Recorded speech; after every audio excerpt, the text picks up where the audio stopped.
하나님의 말씀 보겠습니다.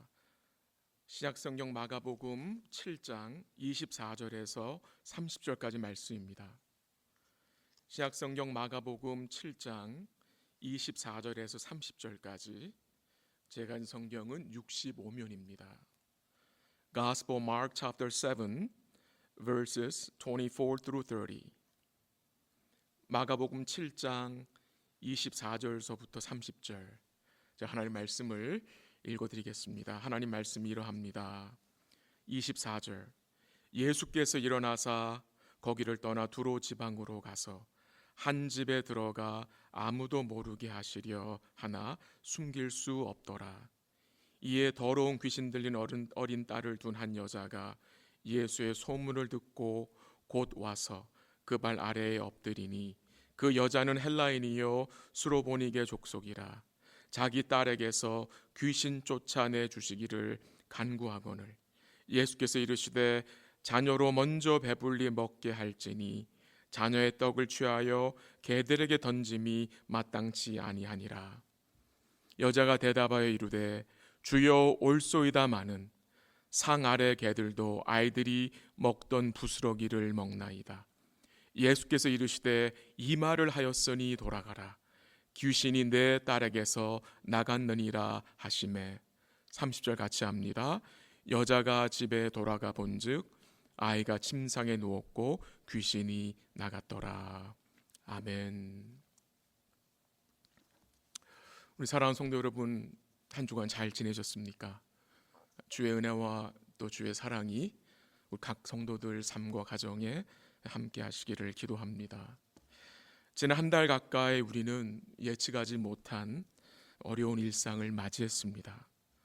전 세계가 이 코로나 바이러스로 인해서 큰 어려움 가운데 처해 있습니다. 많은 사람들이 이 바이러스로 인해서 신음하며 힘들어합니다. 온 인류가 의학과 과학과 외교와 정치 등을 총동원하여 이 바이러스와 전쟁 중입니다. 이 바이러스 앞에서 우리가 얼마나 연약한 존재인지를 또한 깨닫게 됩니다. 인간이 아무리 똑똑하다고 하여도 이 눈에 보이지 않는 이 무생물 같은 바이러스를 통제하지 못합니다. 이게 통제가 되지 않기 때문에 우리는 불안해하고 또한 두려워하는 것입니다.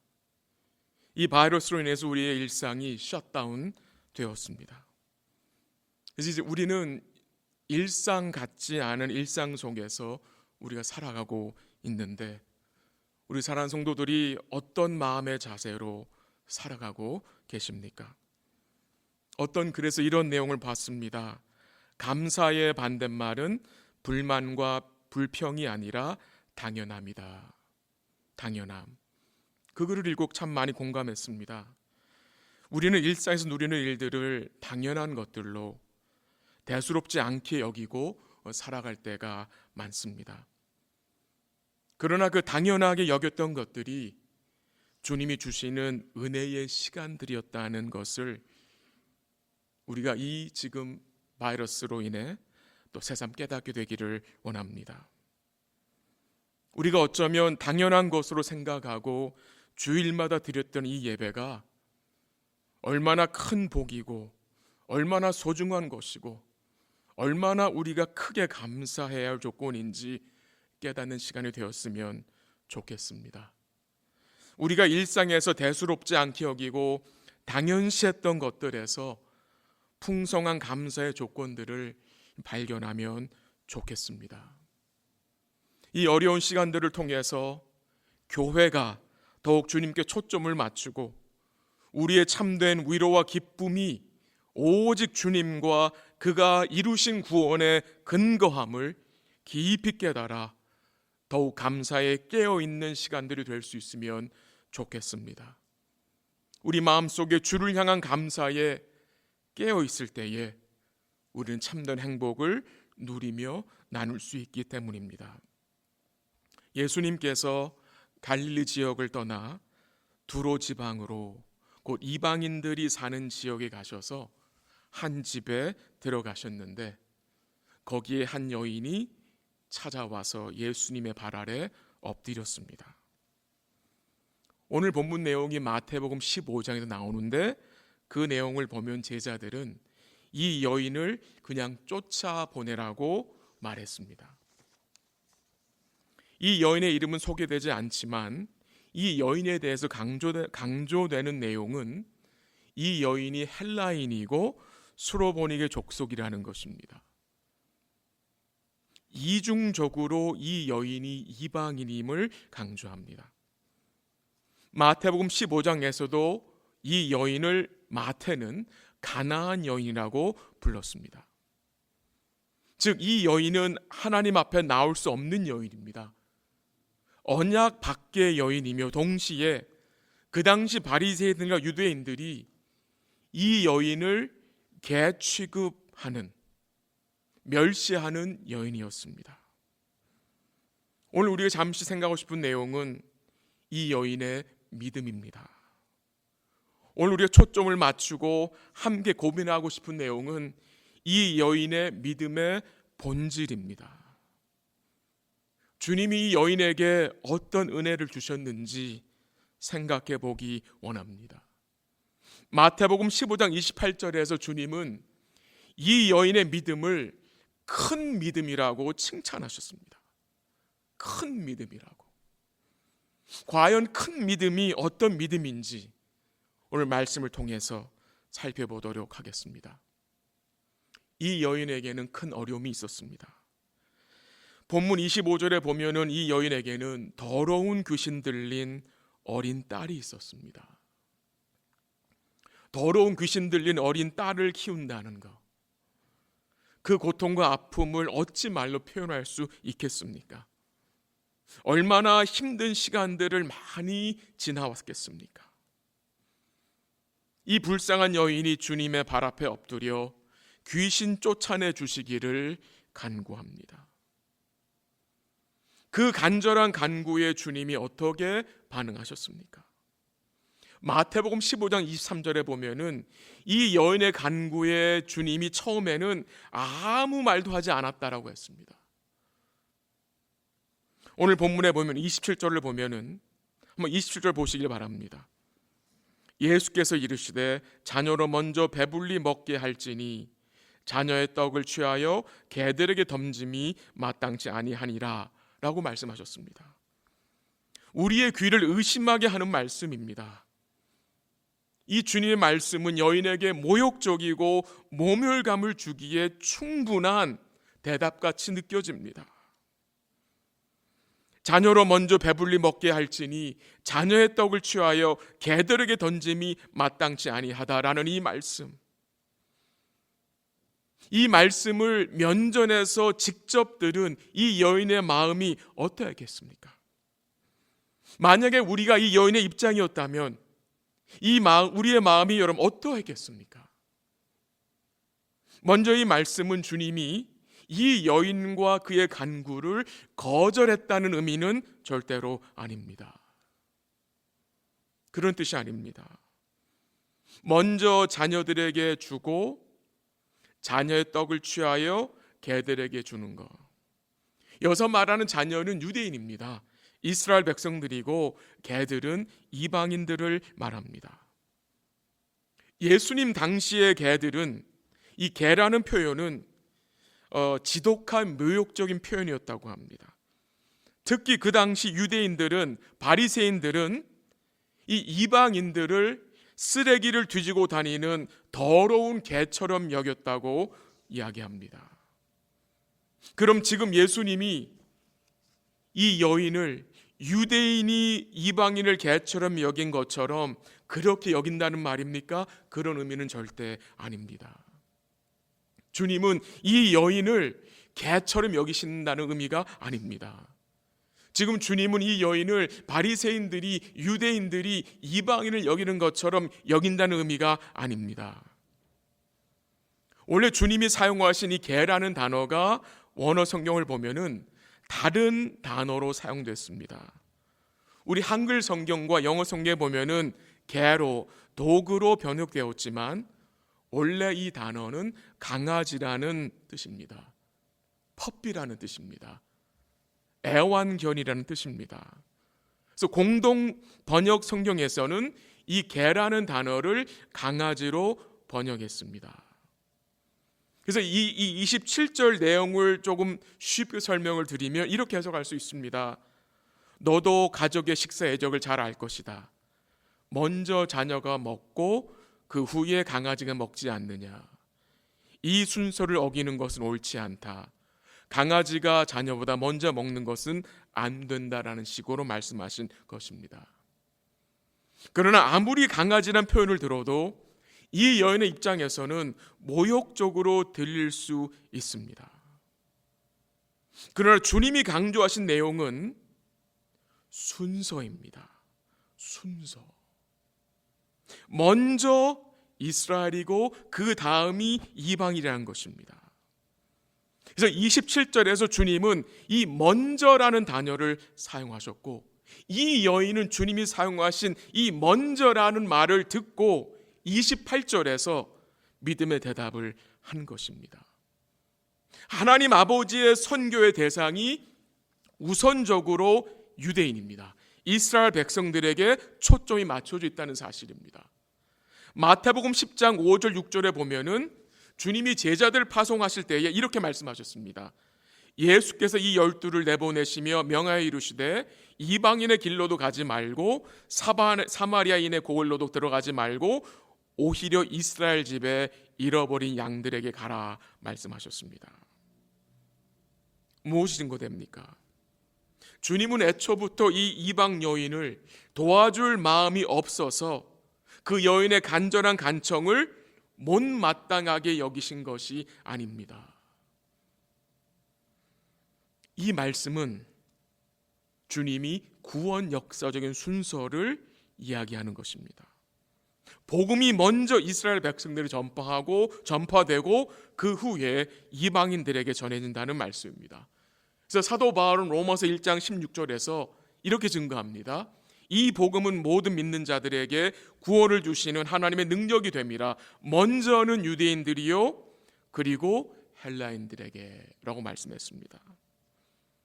그러나 많은 유대인들은 예수님을 거절하고 복음을 받아들이지 않았습니다. 그들은 예수님을 배척하고 십자가에 못 박으라고 외쳤습니다.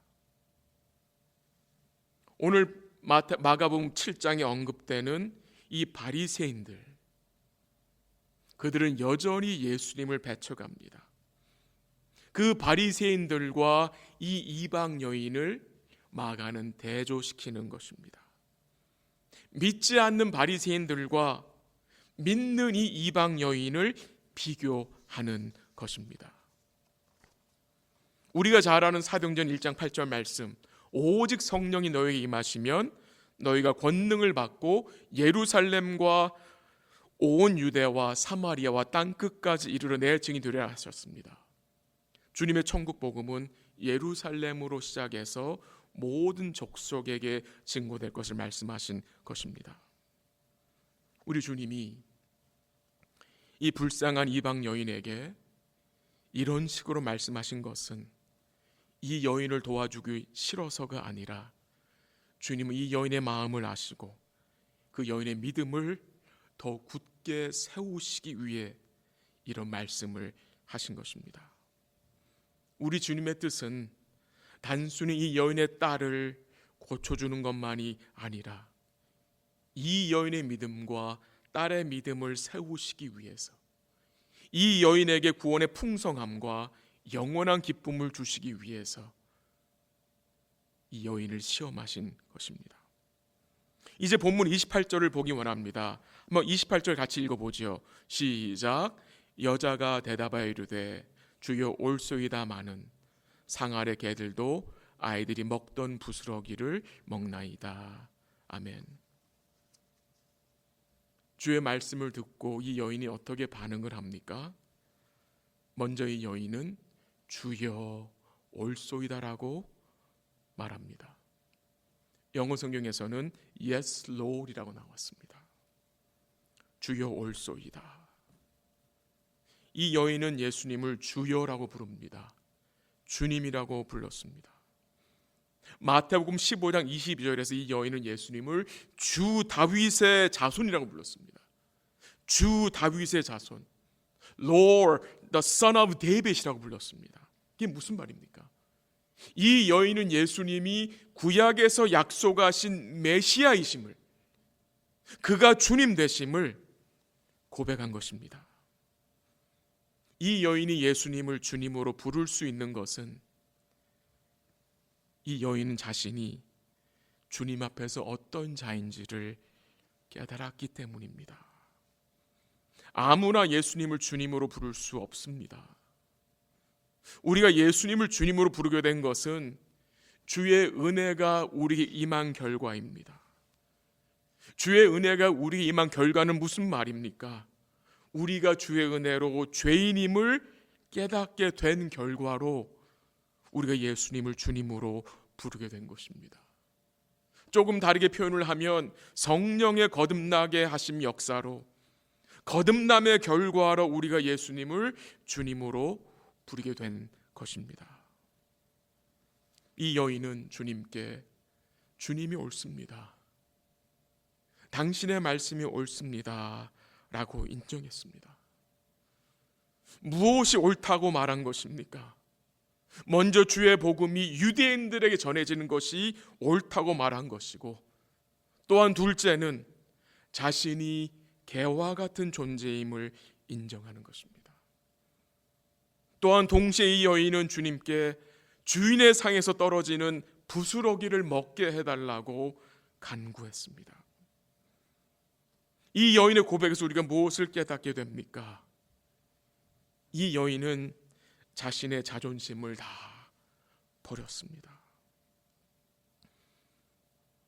그래서 주님이 옳다라고 고백할 수 있는 것입니다.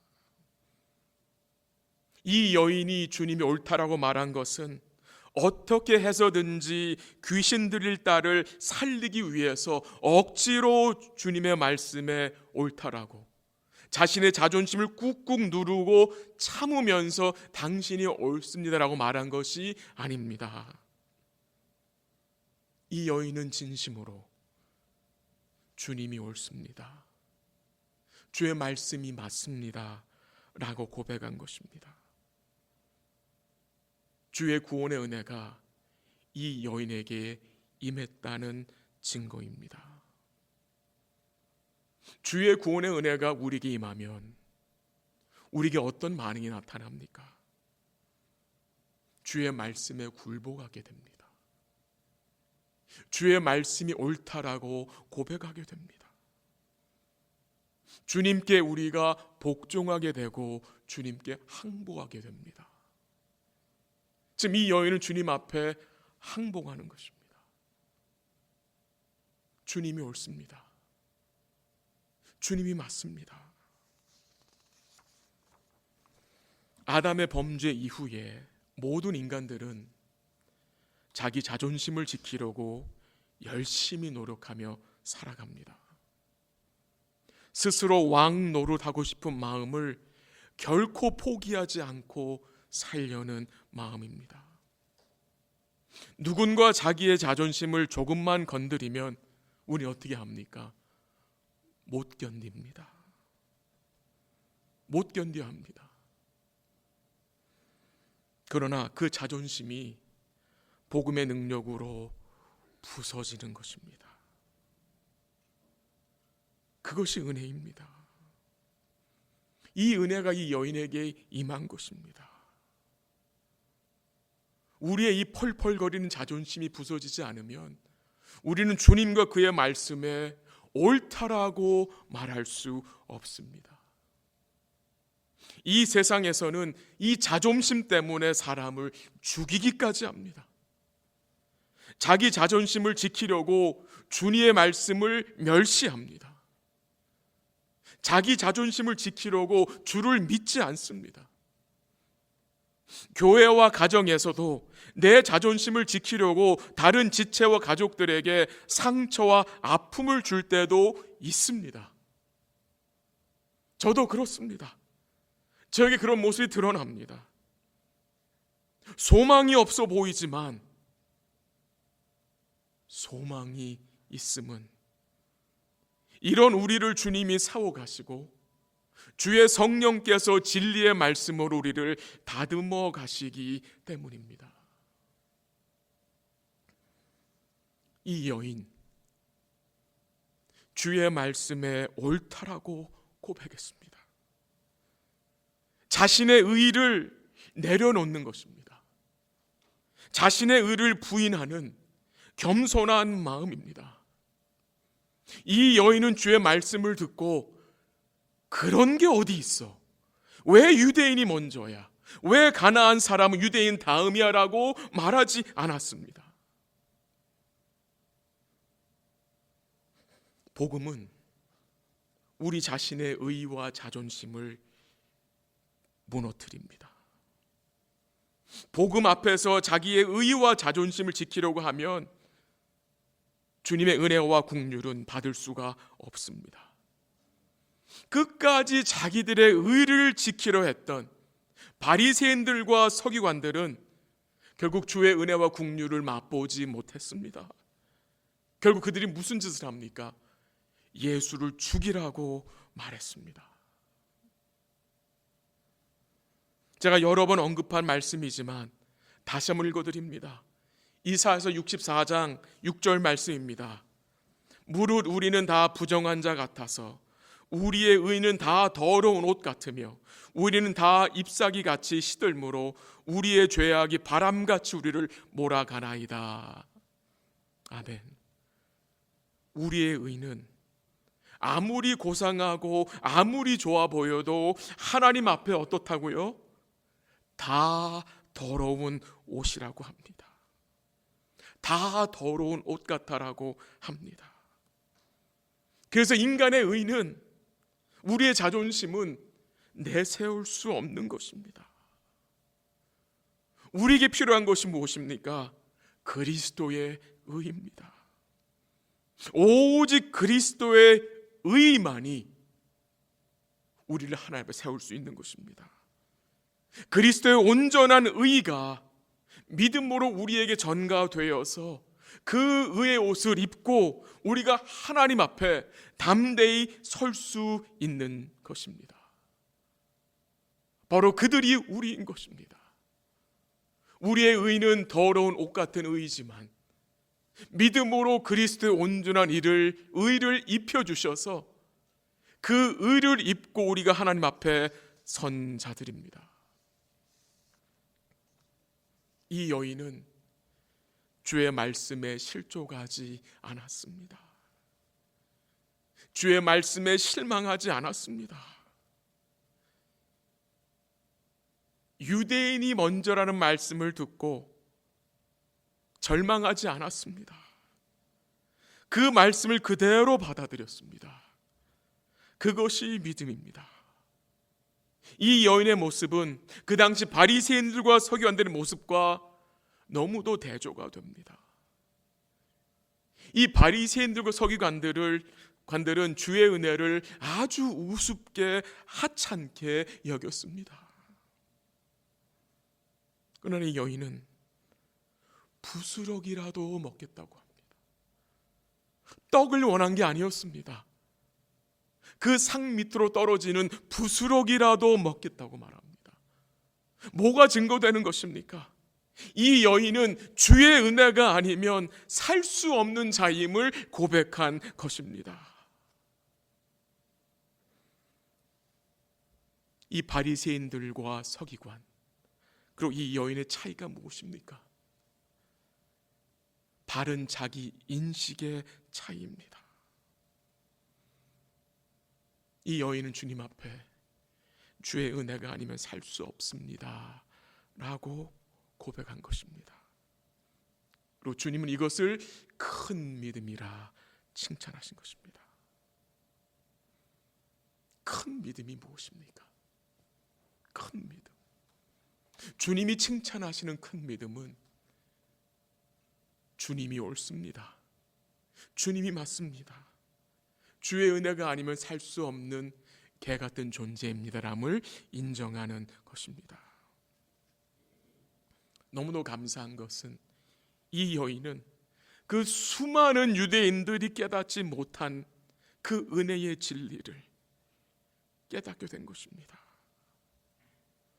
우리 역시 이 여인과 같이 개와 같은 존재입니다.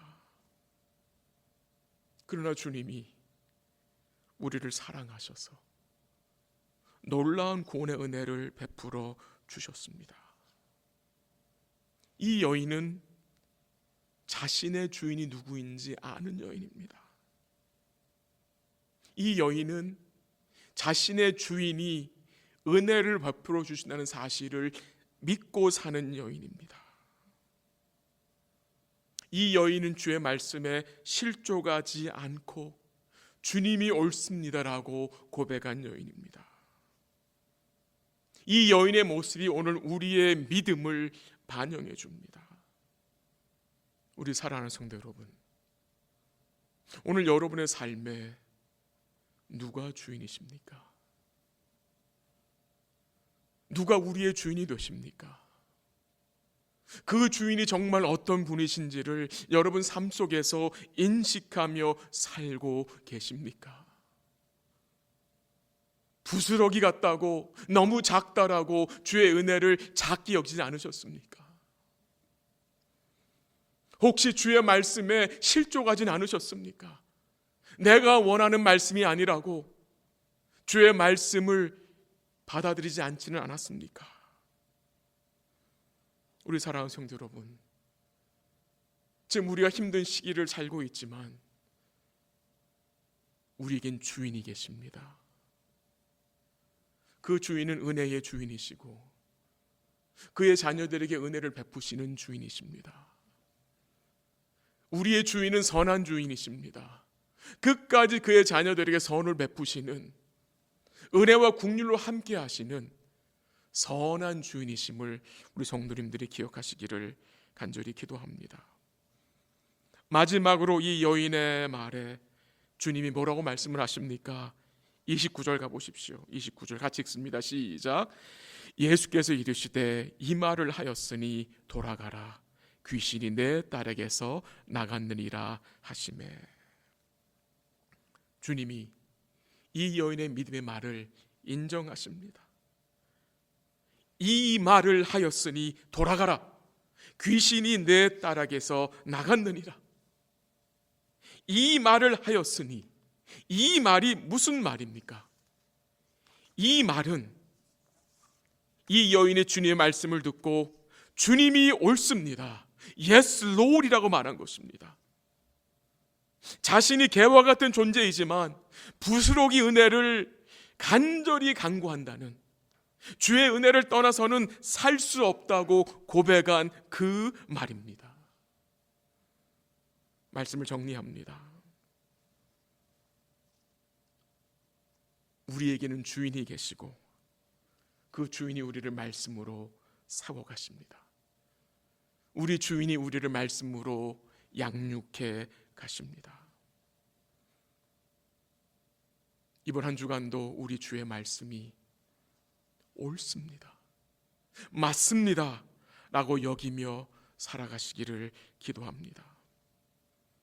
우리 삶을 돌아보면 주의 말씀보다 내가 옳다고, 내 생각이 옳다고 주장하며 살 때가 얼마나 많았습니까? 주의 뜻보다 내 뜻을 추구하며 내 뜻을 우선시하며 내 뜻에 모든 무게를 두고 살 때가 얼마나 많았습니까? 그러나 소망이 있음은 이런 연약한 우리를 주님은 포기하지 않으시고 은혜로 함께 하셔서 우리의 연약한 믿음을 계속해서 세워가시는 주님이 계시기 때문에 오늘 여러분과 저에게는 소망이 있습니다. 우리 모두는 어려운 시기를 보내고 있습니다. 그러나 기도하고 바라는 것은 우리의 일상에서 우리 주님이 주인이십니다 라고 고백하며 사셨으면 좋겠습니다. 우리 주의 말씀이 옳습니다, 선하십니다, 맞습니다 라고 고백하며 이번 주간도 매 순간 주가 베푸신 그 놀라운 은혜에 만족하며 감사함으로 사는 복된 삶이 되시기를 주의 이름으로 간절히 기도합니다. 아멘. 기도하겠습니다. 하나님 아버지, 감사합니다. 주의 은혜로 우리에게 주인이 계심을 알게 하심에 감사합니다.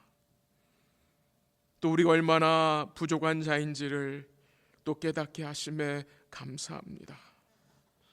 그러나 우리의 삶이 우리 주인의 손 안에 있습니다. 우리 주인의 놀라운 은혜 안에 있음을 우리가 잊지 않도록 우리의 마음을 지켜 주옵소서.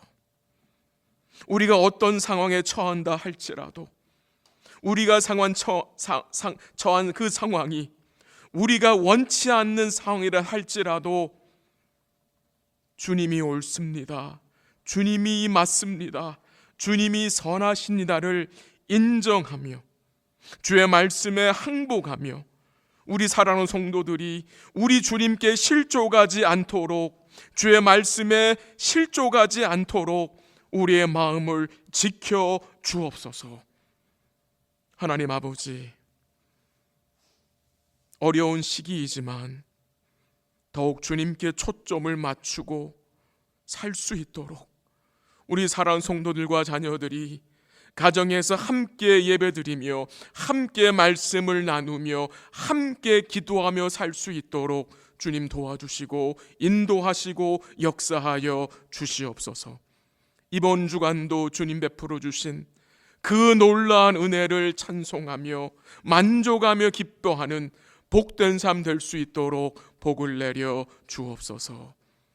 감사하며 예수님의 이름으로 기도합니다. 아멘.